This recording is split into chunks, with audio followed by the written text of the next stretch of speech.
अस्सलामुअलैकुम मेरे बहुत प्यारे ते बड़े मोहसिन दोस्त जनाब हाफिज़ मुहम्मद नईम साहब पाकिस्तान दे एक मजबूत तरीन इदारे दे विच एक मजबूत तरीन माशाअल्लाह पोस्ट दे उत्ते जलवा फरोज ने। जॉब दे नाल हाफिज़ नईम साहब नूं जी लवबर्ड दा बहुत शौक है ते शौक किस लैवल दा हैगा कि लवबर्ड सोसाइटी ऑफ फैसलाबाद ने जिहड़ा शो करवाया सी उस शो बेंच दे उत्ते हाफिज़ साहब दा बर्ड फस्ट पोजीशन ते आया सी, सैकंड पोजीशन ते आया सी ते थर्ड पोजीशन ते आया सी। यानी कि तीनों जिन्नियां भी पोजीशन सन वो हाफिज़ साहब दे बर्ड ने माशाअल्लाह जित्तियां सन। ते जनाब ए इन्ना खूबसूरत परिंदा बनाने वास्ते सालां साल लग जाते हैं। ए ओही इनो बर्ड है जिन्हों कहा जा रहा है जनाब कि इस टाइम इनो बर्ड जिहड़ा है मार्केट से धुल गया है, इसकी कहानी खत्म हो गई है, चाहे वो क्रीमिनो है या अल्बाइनो है। मैं पिछली वीडियो में एक सवाल किया सी कि लुटीनो पसनाटा जिहड़ा रेड आइज बर्ड सी वो मार्केट से नज़र नहीं आ रहा, वो कित्थे गया। मैनू इस हवाले ना किसी ने कॉमेंट सैक्शन या किसी ने इनबॉक्स नहीं किया कि जनाब दस्यो है कि लुटीनो रेड आइज बर्ड कित्थे गया, वो कित्थे यूज़ हो रहा है। नहायत पुरसकून ते खूबसूरत शौक है, इनू सुकून दे नाल इंजॉय करो। अल्लाह ताला दी कुदरत देखो कि किन्ने खूबसूरत रंग ने, किन्ना खूबसूरत परिंदा है। लवबर्ड तो इलावा पाकिस्तान च मैनू कोई परिंदा नज़र नहीं आता जिस इन्ने कलर कम्बीनेशनस होण, इन्ने ज़्यादा कलर होण किसी परिंदे दे विच। अल्लाह ताला दी खास करम नवाजी लवबर्ड दे उत्ते हैगी है। लवबर्ड ही वो वाहद परिंदा है कि जिहदे तो लखां लोकां दा रोज़गार लगा है। ठीक है, अच्छा एक चीज़ मैं होर अज मैंशन कर दियाँ, ए ज़रा तवज्जो दे नाल गल सुन लेना।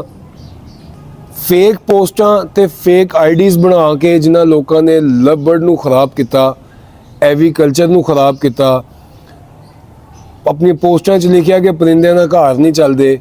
जनाब वो ज़रा गूगल ते उत्ते जाके सर्च कर लैन, ब्राज़ील, अर्जेंटाइन, उसदे बाद जी फिलीपीनस, जिन्होंने मुल्कों के मैं नाम लिते ने, इन्होंने मुल्कों की इकोनॉमी किन्ने परसेंट बर्ड तो चल रही है, तुहानू अंदाज़ा है? तुहानू कोई अंदाज़ा नहीं गा। यह नहायत लग्जरी बिजनेस है तो नहायत ही खूबसूरत शौक है। इनू सुकून दे नाल इंजॉय करो। जिन्होंने फेक पोस्टां ते फेक आईडीज़ बना के इस काम नू खराब करने की कोशिश की है। तुसी की समझते हो, इन्हां दा सॉफ्टवेयर अपडेट होना चाहिए? इन्हां दा सॉफ्टवेयर अपडेट होना चाहिए कि नहीं होना चाहिए? कि मोबाइल ते फेक पोस्टां जो लाते ने, फेक अकाउंट बना के जिन्हां दा एवीकल्चर दे नाल कोई लेना देना नहीं गा, कोई लेना देना नहीं गा एवीकल्चर दे नाल। इन्हां दा सॉफ्टवेयर अपडेट होना चाहिए कि फेक पोस्टां की इन्होंने करनी है, यह मोबाइल फड़ना भुल जाएंगे। तो लिहाजा ऐसे लोगों को मेरा पैगाम है कि इन्हां हरकतां तो बाज आ जाओ, इन्हां हरकतां तो बाज आ जाओ। अगर पाकिस्तान दे विच 2 लाख लोगों ने सिर्फ लवबर्ड लगाया है, तुहानू अंदाज़ा है कि फेक पोस्टें की वजह तो कितना नुकसान होया है। एक रफली आईडिया के मुताबिक 2024 दे विच 1500 करोड़ रुपए का पाकिस्तान की इकोनॉमी नू नुकसान होया है। सिर्फ लवबर्ड की गल कर रहा वहाँ, लवबर्ड इंडस्ट्री की गल कर रहा वहाँ। बिग पैरट्स, उसके बाद जनाब डव, डिफरेंट स्पैरोज़ ते जिन्ना भी एवीकल्चर दे विच परिंदे ने वो अलहदा ने। सिर्फ मैं लवबर्ड की गल कर रहा। 1500 करोड़ रुपए का एक रफली जो आइडिया है नुकसान होया है। तुसी पाकिस्तान की इकोनॉमी नू नुकसान पहुँचा रहे हो। तो जनाब तुसी इस गलत फहमी च ना रहना कि तुसी ये काम करते रहोगे। असल दे विच गल हैगी है कि जिहड़े सीनियर ब्रीडर सन ना लवबर्ड दे, जिहड़े प्रमोशन वास्ते काम कर रहे सन, उन्हां दे हत्थों वसों गल बाहर निकल गई है। बशमूल मेरे भी साढ़े हत्थों वसों गल बाहर निकल गई है। यह गल हुण किसी उतले लैवल पर चली गई है। यह उतले लैवल पर गल चली गई है। तो मेरा तुहानू मशवरा है, तुहाडी मेहरबानी, पाकिस्तान की इकोनॉमी नू नुकसान ना पहुँचाओ। लवबर्ड जिन्होंने ब्रीड करवाना या कोई और परिंदा ब्रीड करवा के अपना शौक पूरा करना है या बिजनेस वाल जाना है, जनाब उन्होंने अपनी मर्जी है। कोई भी लवबर्ड वाला या कोई भी एवीकल्चर वाला किसी के घर नहीं गया जबरदस्ती जाके क्या होएगा जनाब ए परिंदे तुसी ब्रीड करवाने ही करवाने ने। उन्होंने भी वो लालच लैके आया सी, उन्होंने भी वो चीज़ लैके आई सी कि यार सानू एक एक्स्ट्रा पैसे आने लग जाएंगे, एक्स्ट्रा एक इनकम आने लग जाएगी। लेकिन फेक आईडीज़ ते फेक पोस्टां की वजह तो बहुत सारा नुकसान हो चुके हैं। ਤੇ ਹੁਣ ਭਾਈਜਾਨ ਸਾਡੇ ਇੱਥੋਂ ਵਸੋਂ ਗੱਲ ਬਾਹਰ ਹੈ, ਹੁਣ ਇਹ ਗੱਲ ਕਿਸੇ ਹੋਰ ਹੱਥਾਂ ਚਲੀ ਗਈ ਹੈ। ਮੇਰਾ ਤੁਹਾਨੂੰ ਬਰਾਦਰਾਨਾ ਮਸ਼ਵਰਾ ਹੈ, ਖੁਦਾਰਾ ਇਹਨਾਂ ਹਰਕਤਾਂ ਤੋਂ ਬਾਜ਼ ਆ ਜਾਓ। ਐ ਨਾ ਹੋਏ ਕਿ ਤੁਹਾਡਾ ਸੌਫਟਵੇਅਰ ਅਪਡੇਟ ਹੋਏ ਤੇ ਤੁਹਾਡੀ ਕਮਾਲ ਦੀ ਮੰਜੀ ਠੋਕੀ ਜਾਏ। ਠੀਕ ਹੈ, ਤੁਸੀਂ ਪਾਕਿਸਤਾਨ ਦੀ ਇਕਨੋਮੀ ਦਾ ਨੁਕਸਾਨ ਕਰ ਰਹੇ ਹੋ, ਤੁਸੀਂ ਪਾਕਿਸਤਾਨ ਦੀ ਇੱਜ਼ਤ ਦਾ ਨੁਕਸਾਨ ਕਰ ਰਹੇ ਹੋ ਕਿ ਇਹ ਵੀਡੀਓਜ਼ ਦੇ ਥੱਲੇ ਜੋ ਬੈਡ ਕਮੈਂਟਸ ਕਰ ਦਿੰਦੇ ਨੇ ਉਹ ਜਨਾਬ ਪਤਾ ਨਹੀਂ ਕਿੱਥੇ ਕਿੱਥੇ ਵੀਡੀਓਜ਼ ਜਾਂਦੀ ਹੈ। ਮੁਲਕ ਕਿਹੜੇ ਕਿਹੜੇ ਮੁਲਕ 'ਚ ਲੋਕ ਬੈਠ ਕੇ ਵੀਡੀਓਜ਼ ਦੇਖਦੇ ਨੇ ਕਿ ਪਾਕਿਸਤਾਨੀ ਆਪਸ 'ਚ ਲੜਦੇ ਪਏ ਨੇ। ਇਹਨਾਂ ਨੇ ਐਵੀਕਲਚਰ ਨੂੰ ਕੀ ਪ੍ਰਮੋਟ ਕਰਨਾ ਹੈ, ਐਵੀਕਲਚਰ ਦੇ ਉੱਤੇ ਕੀ ਕੰਮ ਕਰਨਾ। ਲਿਹਾਜ਼ਾ ਇਹਨਾਂ ਫੇਕ ਅਕਾਊਂਟਸ ਨੂੰ ਬੰਦ ਕਰੋ, ਐਸੀਆਂ ਹਰਕਤਾਂ ਕਰਨਾ ਬੰਦ ਕਰੋ। ਜਿਹਦਾ ਦਿਲ ਕਰਦਾ ਲੱਭੜ ਦਾ ਕੰਮ ਕਰੇ, ਜਿਹਦਾ ਦਿਲ ਕਰਦਾ ਦੂਸਰੇ ਪਰਿੰਦੇ ਦਾ ਕੰਮ ਕਰੇ। ਕੋਈ ਜ਼ਬਰਦਸਤੀ ਨਹੀਂ ਕਿਸੇ ਨੂੰ ਇਸ ਕੰਮ ਦੇ ਵਿੱਚ ਲੈ ਕੇ ਆਇਆ। ਇੱਕ ਆਈਡੀਆਜ਼ ਦੱਸੇ, ਇੱਕ ਸੋਰਸ ਆਫ ਇਨਕਮ ਦਾ ਰਸਤਾ ਦੱਸਿਆ, ਇੱਕ ਅੱਛਾ ਬਰਡ ਜਿਹੜਾ ਤੁਹਾਨੂੰ ਜ਼ਿਹਨੀ ਤੌਰ ਦੇ ਉੱਤੇ ਰਿਲੈਕਸ ਕਰੇ, ਅੱਲਾ ਦੀ ਕੁਦਰਤ ਦੇ ਕਰੀਬ ਕਰੇ, ਮੋਟੀਵੇਸ਼ਨ ਦੇਣ ਨੇ ਤੁਹਾਨੂੰ ਉਹ ਪਰਿੰਦਾ ਦੱਸਿਆ। ਤੁਹਾਨੂੰ ਜ਼ਬਰਦਸਤੀ ਫੜ ਕੇ ਨਹੀਂ ਕਿਹਾ ਕਿ ਤੁਸੀਂ ਇਹ ਬਰਡ ਬਰੀਡ ਕਰਵਾਉਣਾ ਹੀ ਕਰਵਾਉਣਾ, ਨਹੀਂ ਕਰਵਾਉਣਾ ਨਾ ਕਰਵਾਓ, ਕੋਈ ਹੋਰ ਕੰਮ ਕਰ ਲਓ। ਕਿਸੇ ਨੇ ਜ਼ਬਰਦਸਤੀ ਤੁਹਾਨੂੰ ਕਿਹਾ, ਤੁਹਾਨੂੰ ਤੇ ਤੁਹਾਡਾ ਲਾਲਚ ਲੈ ਕੇ ਆਇਆ ਸੀ ਇਸ ਕੰਮ 'ਚ ਕਿ ਅਸੀਂ ਰਾਤੋਂ ਰਾਤ ਅਮੀਰ ਹੋ ਜਾਵਾਂਗੇ। ਇਹ ਉਹਨਾਂ ਹਾਫਿਜ਼ ਮੁਹੰਮਦ ਨਈਮ ਸਾਹਿਬ ਦੇ ਤੁਸੀਂ ਪਰਿੰਦੇ ਵੇਖਦੇ ਪਿਓ, ਇਹ ਕੀ ਰਾਤੋਂ ਰਾਤ ਬਰੀਡ ਹੋ ਗਏ ਨੇ। 6 ਸਾਲ 5 ਸਾਲ ਦਿਨ ਰਾਤ ਮਿਹਨਤ ਤੋਂ ਬਾਅਦ ਇਸ ਤਰ੍ਹਾਂ ਦਾ ਪਰਿੰਦਾ, ਇਸ ਤਰ੍ਹਾਂ ਦੀ ਕੁਆਲਿਟੀ ਤੇ ਇਸ ਤਰ੍ਹਾਂ ਦਾ ਪਰਿੰਦਾ ਪ੍ਰੋਡਿਊਸ ਹੁੰਦਾ ਹੈ ਕਿ ਇਸ ਵਕਤ ਪੂਰੇ ਪਾਕਿਸਤਾਨ ਦੇ ਟੌਪ ਬਰੀਡਰ ਜਿਨ੍ਹਾਂ ਨੂੰ ਤੁਸੀਂ ਸਮਝਦੇ ਹੋ ਨਾ, ਉਹ ਹਾਫਿਜ਼ ਮੁਹੰਮਦ ਨਈਮ ਸਾਹਿਬ ਨੂੰ ਕਹਿ ਰਹੇ ਕਿ ਜੀ ਆਪਣੀ ਲੈਂਡ ਦੇ ਬਰਡ ਸਾਨੂੰ ਦਿਓ। ਕੁਛ ਪਿਛਲੇ ਸਾਲ ਅਲਹਮਦੁਲਿल्लाह मैं हाफिज़ मोहम्मद नईम साहब को बर्ड मंगवाए सन तो अल्हम्दुलिल्लाह उन्होंने लैन दे बर्ड मेरे को भी चल रहे हैं, लेकिन वो फोर सेल नहीं गए। यह अपना शौक है जनाब, जो दिल करेगा तादाद वधेगी बेच देंगे, जिन्होंने शौक होएगा वो आके पैसे भी खर्चेगा तो बर्ड भी खरीदेगा। तो लिहाजा खामोशी दे नाल इज्जत दे नाल अपना काम करो, ना इधर उधर ਦੀਆਂ ਗੱਲਾਂ ਵੱਲ ਧਿਆਨ ਦਿਓ ਤੇ ਨਾ ਫੇਕ ਆਈਡੀਜ਼ ਵੱਲ ਦੇਖੋ। ਖਾਮੋਸ਼ੀ ਦੇ ਨਾਲ ਸਕੂਨ ਦੇ ਨਾਲ ਆਪਣਾ ਕੰਮ ਕਰੋ। ਉਹ ਵਕਤ ਦੂਰ ਨਹੀਂਗਾ ਕਿ ਤੁਹਾਨੂੰ ਇਨਸ਼ਾਅੱਲਾ ਤਾਲਾ ਫੇਕ ਅਕਾਊਂਟ ਤੇ ਫੇਕ ਆਈਡੀਜ਼ ਨਜ਼ਰ ਆਣੇ ਬੰਦ ਹੋ ਜਾਣਗੇ ਇਨਸ਼ਾਅੱਲਾ। ਅੱਲਾਹ ਤਾਲਾ ਨੇ ਚਾਹਿਆ ਤੇ ਲੱਭੜ ਦਾ ਕੰਮ ਪਹਿਲੇ ਵੀ ਚੱਲਦਾ ਸੀ, ਹੁਣ ਵੀ ਚੱਲਦਾ ਪਿਆ, ਅੱਗੋਂ ਵੀ ਚੱਲੇਗਾ।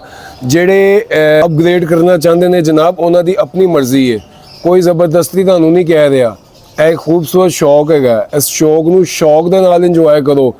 ਠੀਕ ਹੈ, ਕੁਝ ਚੀਜ਼ਾਂ ਵਕਤ ਦੇ ਉੱਤੇ ਛੱਡ ਦਿਓ, ਇਨਸ਼ਾਅੱਲਾ ਤਾਲਾ ਤੁਸੀਂ ਖੁਦ ਦੇਖੋਗੇ। ਇਨਸ਼ਾਅੱਲਾ ਤਾਲਾ ਅੱਲਾਹ ਤਾਲਾ ਸਭ ਨੂੰ ਸਲਾਮਤ ਰੱਖੇ, ਐਵੀਕਲਚਰ ਦਾ ਕੰਮ ਚੱਲਦਾ ਰਹੇਗਾ ਇਨਸ਼ਾਅੱਲਾ ਤਾਲਾ। ਬੜੇ ਬੜੇ ਸ਼ੌਕੀਨ ਲੋਕ ਮੌਜੂਦ ਨੇ, ਸ਼ੌਕ ਦਾ ਕੋਈ ਮੁੱਲ ਨਹੀਂ ਹੁੰਦਾ। ਜਿਹਦਾ ਸ਼ੌਕ ਹੈਗਾ ਉਹਨੇ ਤੇ ਜਨਾਬ ਬਰਡ ਖਰੀਦਣਾ ਵੀ ਹੈ ਤੇ ਬਰੀਡ ਵੀ ਕਰਵਾਉਣਾ ਤੇ ਖਾਮੋਸ਼ੀ ਨਾਲ ਆਪਣਾ ਕੰਮ ਕਰਨਾ। ਤੇ ਜਨਾਬ ਅੱਜ ਦੀ ਵੀਡੀਓ ਤੋਂ ਇੰਨਾ ਹੀ। ਇਨਸ਼ਾਅੱਲਾ ਤਾਲਾ ਜਿਹੜੀ ਅਪਡੇਟ ਆਏਗੀ ਸਾਡੇ ਕੋਲ, ਅਲਹਮਦੁਲਿल्लाह ਬੇਸ਼ੁਮਾਰ ਲੋਕਾਂ ਦੇ ਨਾਲ ਰਾਬਤੇ 'ਚ ਹੈਗੇ ਆ, ਨਾ ਸਿਰਫ ਬਰੀਡਰਸ ਦੇ ਨਾਲ ਬਲਕਿ ਹੋਰ ਵੀ ਕਈ ਲੋਕਾਂ ਦੇ ਨਾਲ ਰਾਬਤੇ 'ਚ ਹੈਗੇ ਆ ਜਨਾਬ। ਸਭ ਦੇ ਉੱਤੇ ਨਜ਼ਰ ਹੈਗੀ ਹੈ ਇਹ ਸੋਸ਼ਲ ਮੀਡੀਆ ਤੇ, ਜਿਹਦਾ ਜੋ ਦਿਲ ਕਰੇ ਸੁੱਟ ਦੇਵੇ, ਐਸਾ ਨਹੀਂ ਗਾ ਜਨਾਬ। ਤੁਹਾਡੀ ਆਈਡੀਜ਼ ਦੇਖੀਆਂ ਜਾ ਰਹੀਆਂ ਨੇ, ਇਹ ਜ਼ਿਹਨ 'ਚ ਗੱਲ ਰੱਖਣਾ। ਮੈਂ ਤੁਹਾਨੂੰ ਇਸ਼ਾਰਤਨ ਕੁਝ ਚੀਜ਼ਾਂ ਸਮਝਾਤੀਆਂ ਨੇ, ਅਗਰ ਤੁਸੀਂ ਵਕਤ ਤੇ ਸਮਝ ਜਾਓਗੇ ਤੇ ਤੁਹਾਡੀ ਮਿਹਰਬਾਨੀ ਹੈ, ਅਗਰ ਨਹੀਂ ਸਮਝੋਗੇ ਤੇ ਤੁਸੀਂ ਇਹਦੇ ਖੁਦ ਜ਼ਿੰਮੇਦਾਰ ਹੈਗੇ ਹੋ। ਤੁਸੀਂ ਪਾਕਿਸਤਾਨ ਦੀ ਇਕਨੋਮੀ ਨੂੰ ਨੁਕਸਾਨ ਪਹੁੰਚਾ ਰਹੇ ਹੋ, ਪਾਕਿਸਤਾਨ ਦੀ ਇੱਜ਼ਤ ਨੂੰ ਨੁਕਸਾਨ ਪਹੁੰਚਾ ਰਹੇ ਹੋ, ਪਾਕਿਸਤਾਨ ਦੀ ਰੈਪੂਟੇਸ਼ਨ ਜੋ ਦੂਸਰੀ ਦੁਨੀਆ ਦੇ ਵਿੱਚ ਦੂਸਰੇ ਮੁਲਕਾਂ ਦੇ ਵਿੱਚ ਹੈਗੀ ਉਹਨੂੰ ਤੁਸੀਂ ਨੁਕਸਾਨ ਪਹੁੰਚਾ ਰਹੇ ਹੋ। ਠੀਕ ਹੈ, ਤੁਸੀਂ ਅਗਰ ਇਹ ਕੰਮ ਨਹੀਂ ਕਰਨਾ ਤਾਂ ਨਾ ਕਰੋ, ਛੱਡ ਦਿਓ ਇਸ ਕੰਮ ਨੂੰ, ਛੱਡ ਕੇ ਕੁਛ ਹੋਰ ਕੰਮ ਕਰ ਲਓ, ਲੇਕਿਨ ਲੋਕਾਂ ਨੂੰ ਬਜ਼ਦਨ ਨਾ ਕਰੋ, ਲੋਕਾਂ ਦੇ ਮਸੀਹਾ ਬਣਨ ਦੀ ਕੋਸ਼ਿਸ਼ ਨਾ ਕਰੋ। ਤੁਸੀਂ ਲੋਕ ਕਿ ਜੀ ਇਹ ਬਰਡ ਦਾ ਕੰਮ ਅੱਛਾ ਨਹੀਂ ਗਾ, ਇਹਨੂੰ ਛੱਡ ਦਿਓ, ਇਹ ਫਲਾਣਾ ਕਰ ਦਿਓ, ਇਹ ਫਲਾਣੀ ਚੀਜ਼ ਬਰਬਾਦ ਹੋ ਗਈ ਤੇ ਧਮਕਾਣਾ ਬਰਡ ਖਰਾਬ ਹੋ ਗਿਆ। ਤੁਸੀਂ ਮਸੀਹਾ ਬਣਨ ਦੀ ਕੋਸ਼ਿਸ਼ ਨਾ ਕਰੋ। ਠੀਕ ਹੈ, ਆਪਣੇ ਕੰਮ ਨਾਲ ਕੰਮ ਰੱਖੋ। ਤੁਹਾਨੂੰ ਜਿਹੜੀਆਂ ਚੀਜ਼ਾਂ ਮੈਂ ਇਸ਼ਾਰਤਨ ਸਮਝਾਉਣੀਆਂ ਸੀ ਸਮਝਾਤੀਆਂ। ਮੇਰਾ ਕੰਮ ਸੀ ਇੱਥੋਂ ਤੱਕ, ਹਰ ਵੀਡੀਓ ਮੇਰੀ ਮਰਜ਼ੀ ਨਾਲ ਨਹੀਂ ਬਣਦੀ। ਇੱਕ ਪੂਰੀ ਮੁਕੰਮਲ ਇੱਕ ਟੀਮ ਕੰਮ ਕਰ ਰਹੀ ਹੈ ਸਿਰਫ ਔਰ ਸਿਰਫ ਲਵਬਰਡ ਪ੍ਰਮੋਸ਼ਨ ਵਾਸਤੇ, ਐਵੀਕਲਚਰ ਦੀ ਪ੍ਰਮੋਸ਼ਨ ਵਾਸਤੇ, ਤਾਂ ਕਿ ਲੋਕਾਂ ਨੂੰ ਘਰ ਬੈਠ ਕੇ ਇੱਕ ਅੱਛਾ ਤੇ ਆਸਾਨ ਖੂਬਸੂਰਤ ਰੋਜ਼ਗਾਰ ਮਿਲ ਸਕੇ। ਜਿਨ੍ਹਾਂ ਲੋਕਾਂ ਨੂੰ ਤੁਸੀਂ ਬਜ਼ਦਨ ਕੀਤਾ ਹੈ, ਤੁਹਾਡੀ ਫੇਕ ਆਈਡੀਜ਼ ਤੇ ਤੁਹਾਡੇ ਫੇਕ ਅਕਾਊਂਟਸ ਦੀ ਵਜ੍ਹਾ ਤੋਂ ਜੋ ਤੁਸੀਂ ਪੁੱਠੀਆਂ ਸਿੱਧੀਆਂ ਗੱਲਾਂ ਕੀਤੀਆਂ, ਪੁੱਠੇ ਸਿੱਧੇ ਕਮੈਂਟਸ ਕੀਤੇ, ਲੂਜ਼ ਟਾਕਿੰਗ ਕੀਤੀ, ਗਾਲੀ ਗਲੋਚ ਕੀਤੀ, ਤੁਹਾਡੀਆਂ ਇਹਨਾਂ ਹਰਕਤਾਂ ਦੀ ਵਜ੍ਹਾ ਤੋਂ ਬੇਸ਼ੁਮਾਰ ਐਸੀਆਂ ਬੇਵਾ ਔਰਤਾਂ ਨੇ ਜਿਨ੍ਹਾਂ ਦਾ ਰੋਜ਼ਗਾਰ ਖਰਾਬ ਹੋਇਆ। ਅੱਲਾਹ ਤਾਲਾ ਦੀ ਜ਼ਾਤ ਕੋਲੋਂ ਡਰੋ ਤੇ ਐਸੇ ਕੰਮ ਬੰਦ ਕਰ ਦਿਓ। ਕੋਈ ਕਿਸੇ ਨੂੰ ਜ਼ਬਰਦਸਤੀ ਘਰ ਵਿੱਚ ਪਰਿੰਦੇ ਨਹੀਂ ਛੱਡਣ ਜਾਂਦਾ ਕਿ ਤੁਸੀਂ ਪਰਿੰਦੇ ਬਰੀਡ ਕਰਵਾਓ। ਇਹ 'ਚ ਬਹੁਤ ਪੈਸਾ ਹੈਗਾ ਜੀ ਇਸ ਕੰਮ 'ਚ, ਕੋਈ ਜ਼ਬਰਦਸਤੀ ਨਹੀਂ ਜਾਂਦਾ, ਕਿਸੇ ਨੂੰ ਜ਼ਬਰਦਸਤੀ ਇਹ ਪਰਿੰਦਾ ਨਹੀਂ ਲਵਾਇਆ ਜਾਂਦਾ। ਇਹ ਇੱਕ ਸ਼ੌਕ ਹੈਗਾ, ਠੀਕ ਹੈ, ਤੈਨੂੰ ਅੱਛੇ ਤਰੀਕੇ ਨਾਲ ਚੱਲਣਾ ਚਾਹੀਦਾ ਹੈ।